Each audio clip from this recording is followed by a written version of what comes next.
Are you unable to concentrate on the tasks at hand? Do you need help focusing more or leveling up your game? Here's a tip. Try Cognizin Citicoline, clinically studied to support mental energy, focus, memory, and attention.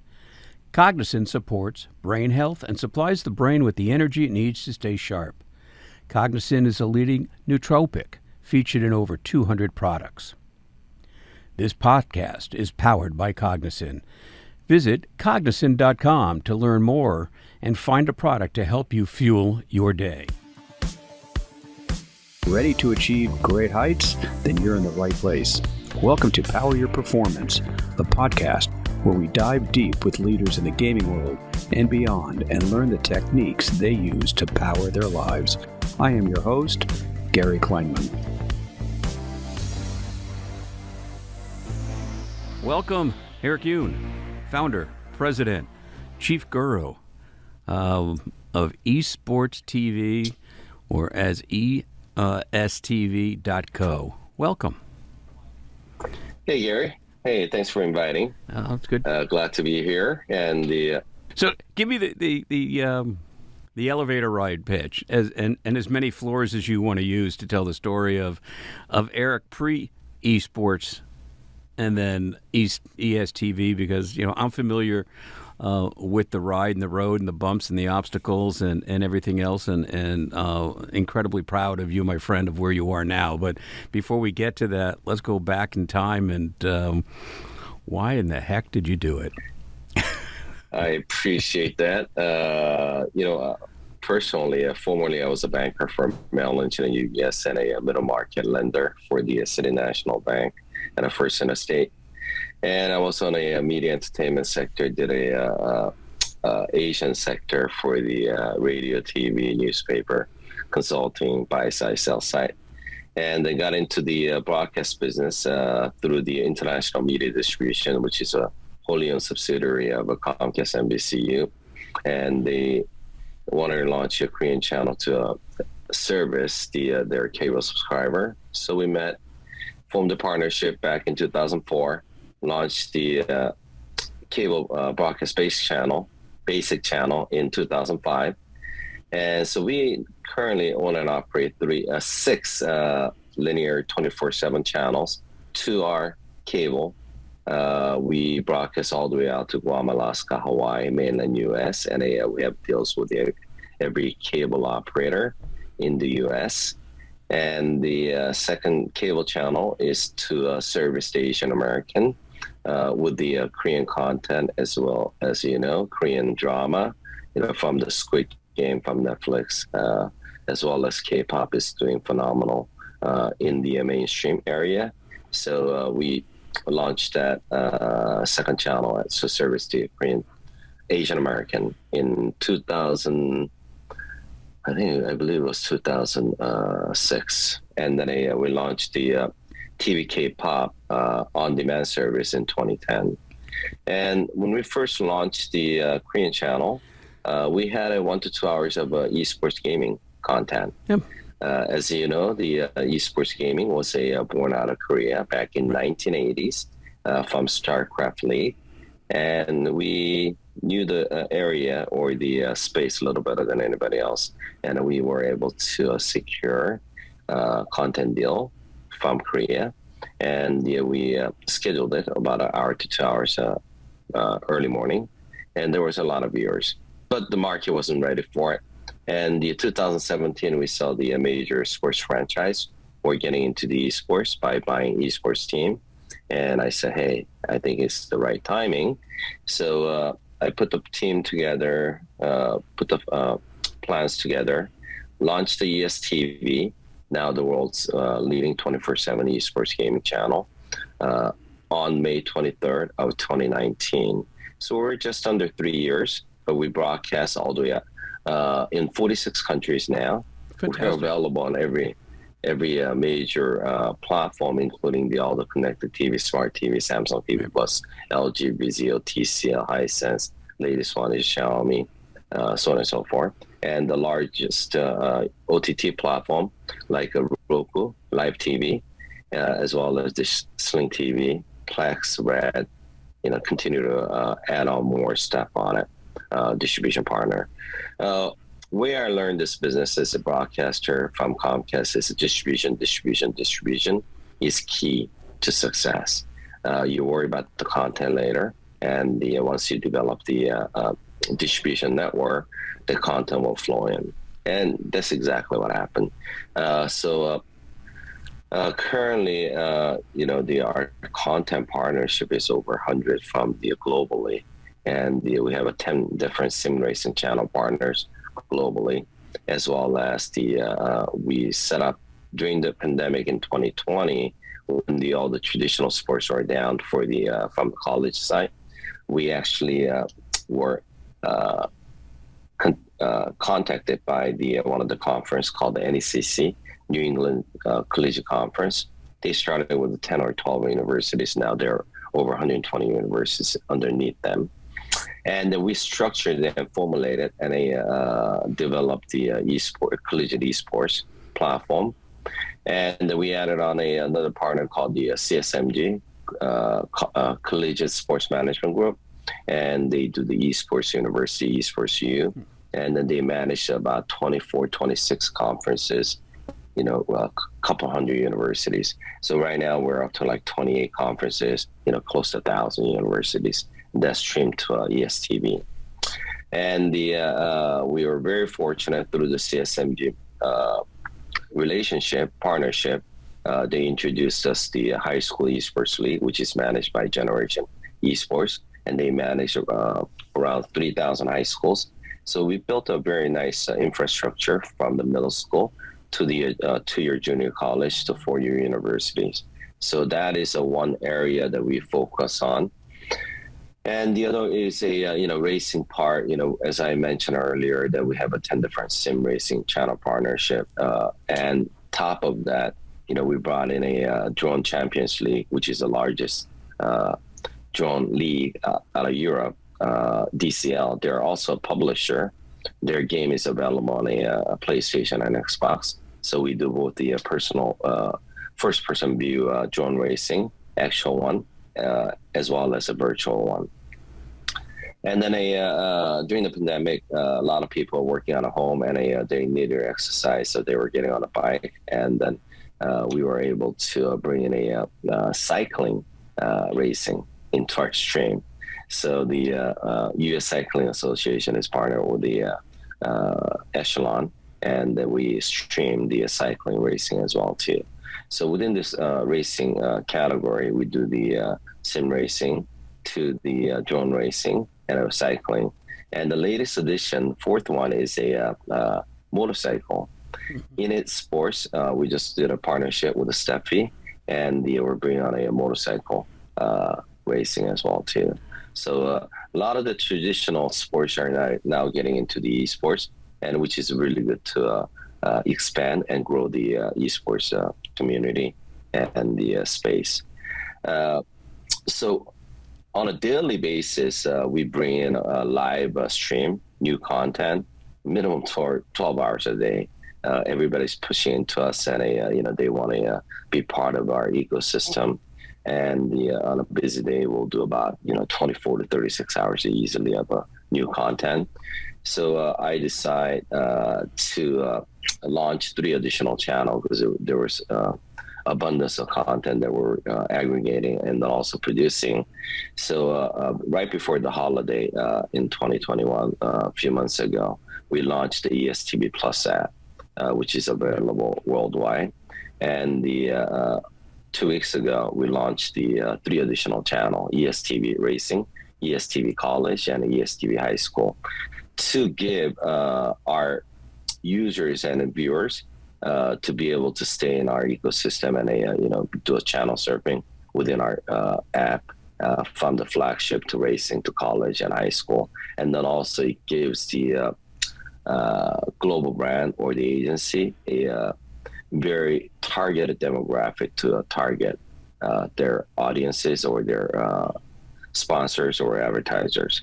So high school target 16 to 18, college will target 18 to 22, and the racing will be the young professional post-college graduate. So I think we built a pretty good ecosystem. Yeah, without a doubt. And now you're getting into some original programming? Yes, we are. A very beginning, when we were first launching the ESTV, we brought in seed investor from the former NFL players. So Amon Green, formerly with the Green Bay Packers, all-time rusher, Hall of Fame. Shane Breen, who was with the New England Patriots as a running back, Super Bowl winner. His younger brother, Brock Green, Chicago Bears safety. They are all gamers, and they are very smart, and they want to be part of it. So they became investor to the ESTV, as well as they work within the ESTV, and they do the business sales side, and they're doing great. So through their relationship, I was introduced to NFL Alumni. So I sit as a Esports Advisor for NFL Alumni, and we have a other partnership, Ultimate Gaming League, which is current and former NFL players, and we formulated 8 different teams, including the artist, magician, and the hip hop singer, and we compete each other. And through these guys, Amon, Brock, and Shane, they are broadcaster as well. Shane is a broadcaster for the Fox Sports Pac-12. Brock does the CBS Viacom and a Big Ten. And it was natural for them and for the company to bring them and create a new program called the E-World Weekly. So it's a weekly show. It's a 30-minute from now, and we're going to continue to expand. And we talk about the, everything that happens in the esports gaming world. Which is good. And there's no shortage of that. Do they cover it just from the competition side, or also the business of esports, the movement of ownership, and the trading of franchises, and all the other things that go on a weekly basis in esports? Or is it focused more on just the competition? No, we try to cover everything that's happening around the globe. Whether it's an athlete or the esports player that gets traded, we talk about it. And then a publisher that's bringing out a new game, we talk about it, we stream. And first one to see before the public release, we do that. And we do so many different things within the E-World Weekly. So it's exciting. What do you think in the three plus years that ESTV has actually been operating successfully? What's the biggest change you've seen? I think we started as a media entertainment company, just aggregating content and producing it and streaming. But now we became a media entertainment technology company because we saw there's a lot of changes within the ecosystem. So what we did was we partnered up with a lot of different companies that are focused on technology, including the AR, VR. And we have a partner out of Israel called Arty.tv. We bring their augmented reality app or the technology into our E-World Weekly, whatever we produce. And then also we provide that to our partners.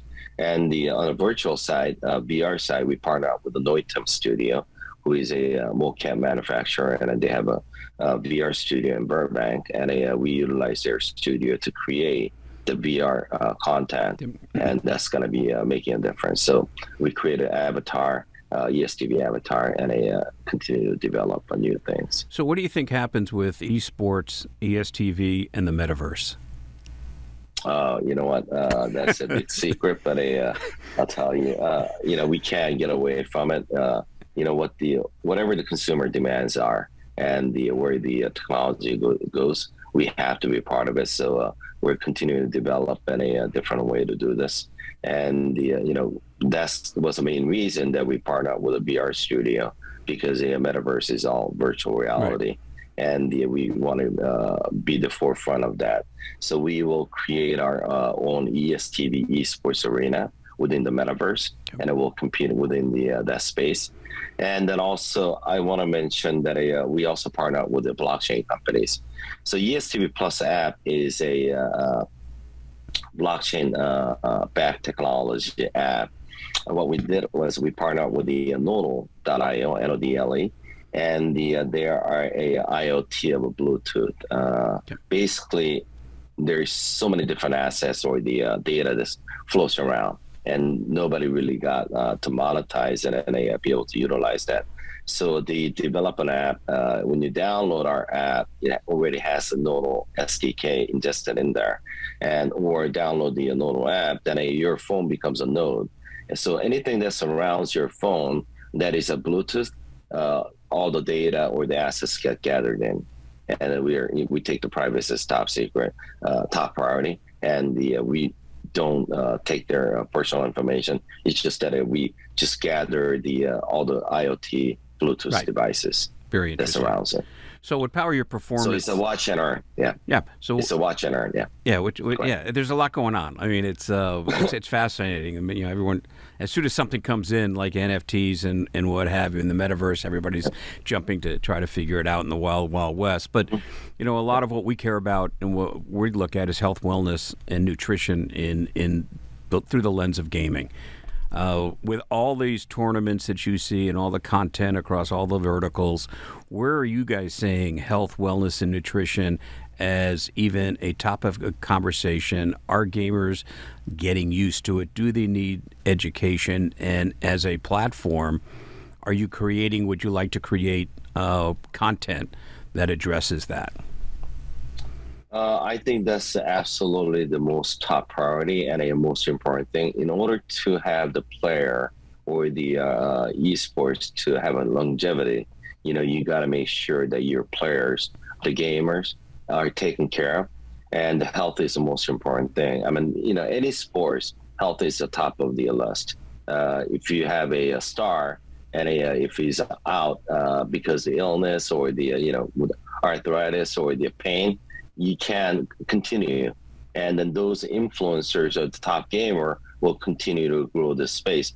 Main reason that ESTV was born was that in order for the gaming esports to get to the next level, is that we need to create a TV personality. I mean, if you look at the NFL, NBA, or the MLB, TV created that TV personality, and it grew the whole space, and that's our main goal, to make sure that these guys last a long time, and also make sure they're taken care of.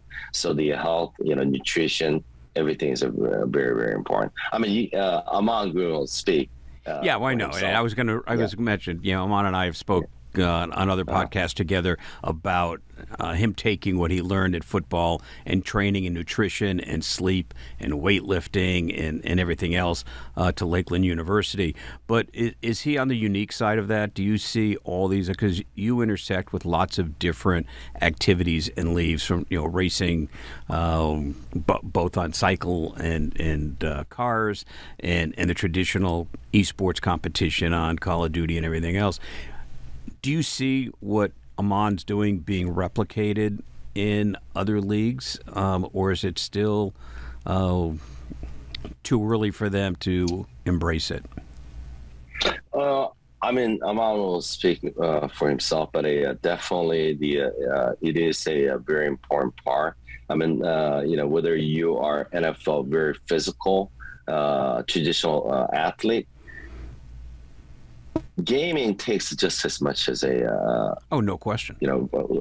As a traditional sport, because you think you're only sitting in front of the computer and looking at it, and you're only moving your hands. But if you look at the sim racing, you gotta move all your four, 2 legs and 2 hands in order to do simulate the exact same Formula 1 and your eyes, and your eyes are jumping all over the place as well. So no, we see that, and I think one of the things that we see is that a lot of younger gamers have a sense of invincibility, right? So if their hands hurt, they go, my hand hurts, or if they're tired, they'll reach for a Red Bull or Monster or some kind of energy drink, as opposed to looking at nutritionally, well, maybe I should have had a certain kind of meal, or maybe I should have had more fluids or more electrolytes or whatever that is beforehand.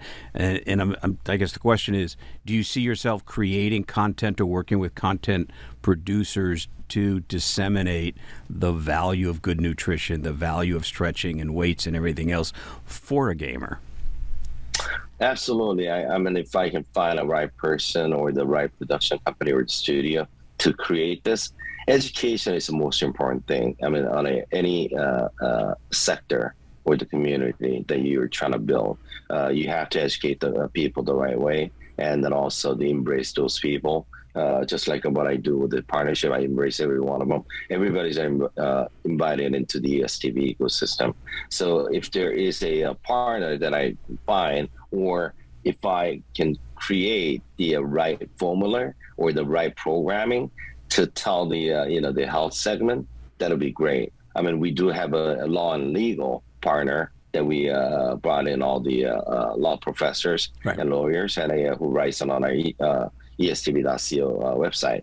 But definitely health is another area that we're focused. And then if if we can bring those partner in to create that blog or the that tab, and then also the programming, we'd love to. Guess you would think with all the junior high content that you have, the high school content, the college, and then obviously the formal esports. I mean, those are ripe organizations and leagues to talk about health and wellness, and from my experience, a lot of them are not yet there talking about it. They're kind of aware of it and wondering, from the Amans of the world who have been there and feels the effects of being hammered on a football field.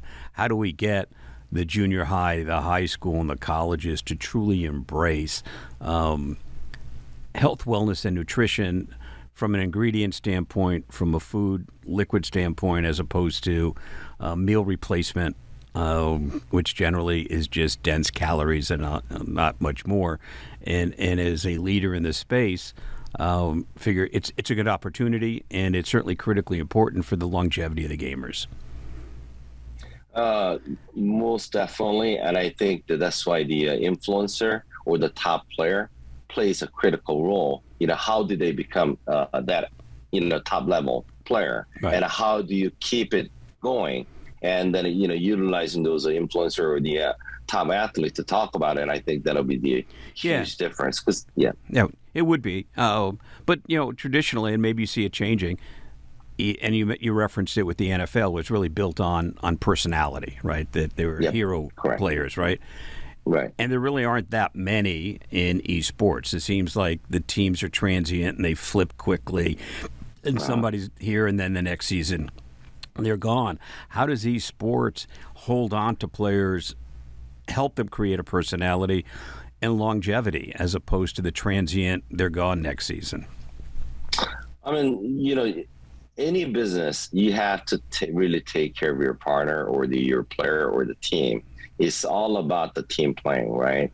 And then if the owner or the top of the food chain was only thinking about making money, it just doesn't work that way. Right. You got to make sure you take care of them, care, and make sure they're happy with what they're doing, and to continue to provide all the necessary tools and equipment and a health product to make sure that that person is going to keep going.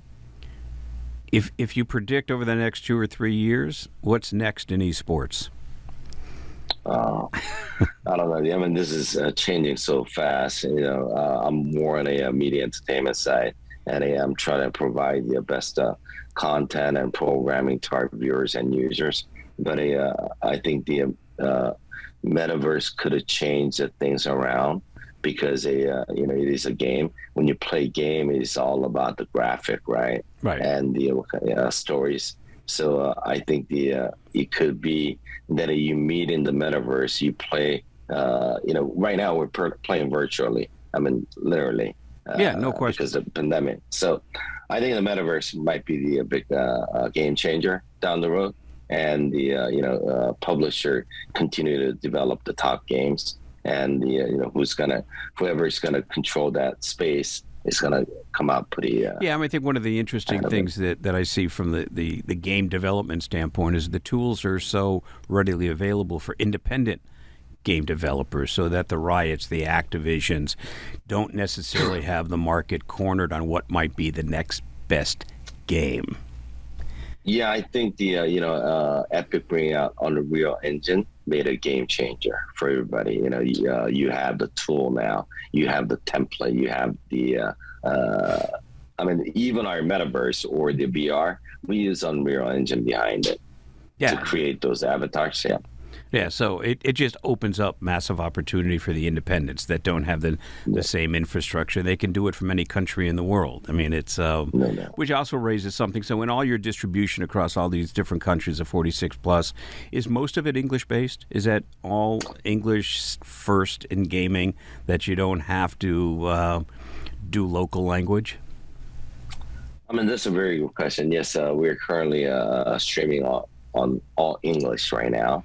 But we like to have the in-language content within our app. That's the only way to authenticate the local viewers, right? In order to embrace the local viewer, even though I'm broadcasting 46 countries and eventually that's going to go to 100 countries, but for the ESTV to be successful is that each country, I have to give them what the viewers want. So with that said, we are already aggregating content, in-language content from the Europe to Asia to South America, and we're a broadcast partner for PUBG. So we're already aggregating when they're doing the event, they have a subtitle or they have a different language caster.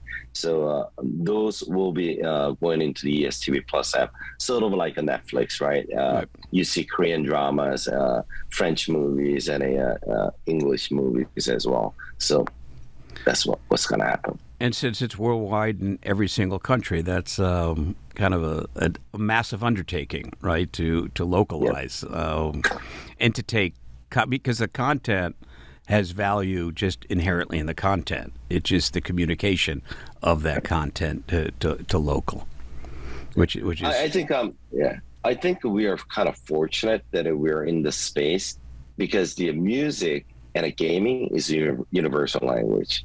You play same game, whether you're same League of Legends, whether you're in the US or the UK or Asia or South America or Rocket League, same thing. And the people will know when they see it and what they play, what they like to play, they're gonna tune into it because the language is not going to be a barrier. Okay, so that's no question. And I think certainly our experience, the younger audience and gamer are speaking English anyway. They may not socially in their own life with their family and their friends, but in a gaming world, especially if you're gaming around the world, it is a predominantly English first language. You think there's enough talent coming out of school to work for esports organizations? Because the other thing that we've seen in the years that we've been in the business, gamers age out at 22, 23, 24, and then they want to go work someplace, but they have no sense of a P&L, right, or a marketing plan, or any of that. So how does the industry bridge that to take the those that gamed and stay in it? Because a lot of the executives, as I'm sure you found, understand marketing, understand P&L, but they don't understand gaming, and we're still nascent in the industry. Is how do we bridge that?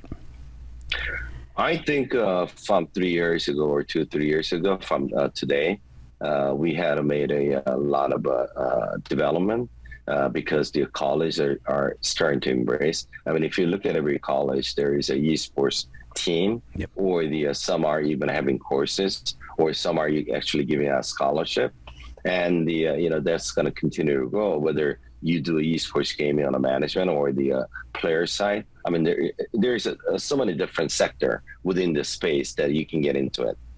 But if you're looking at it just specifically the gamer, some gamer like what's that guy's name on from the League of Legends, the Korean star Faker. I mean, he's still playing. Yep. He's there is. I mean, there might be 2-3 year guy, or there might be a 10-year guy, right? Because who are legend, who are good, they're going to continue with this.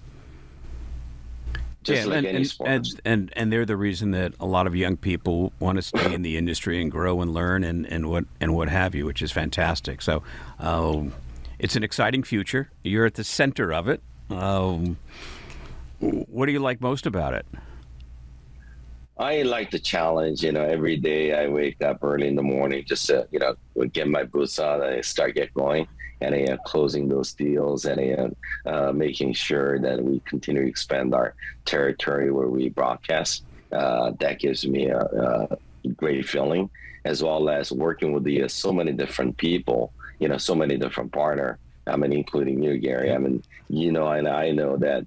I don't stop. I just continue to grind it. I do know, and that's a challenge. I do know that, and you have ground fairly well in the wild west of esports and media and entertainment and distribution. And there's a lot of stories for a different episode of who makes it, who doesn't, why they do and they don't. It's always good to see you. I will be following you. We'll talk soon. Now I know that you're going to go cut a few more deals today and put more content on the channels.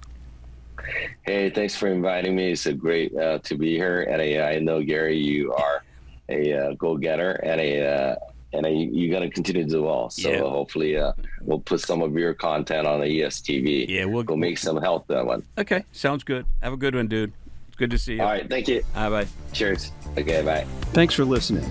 This podcast is part of the MAP Esports Podcast Network and produced by Innovation Media Enterprises. Please be sure to leave us a review and follow us on your favorite podcast player.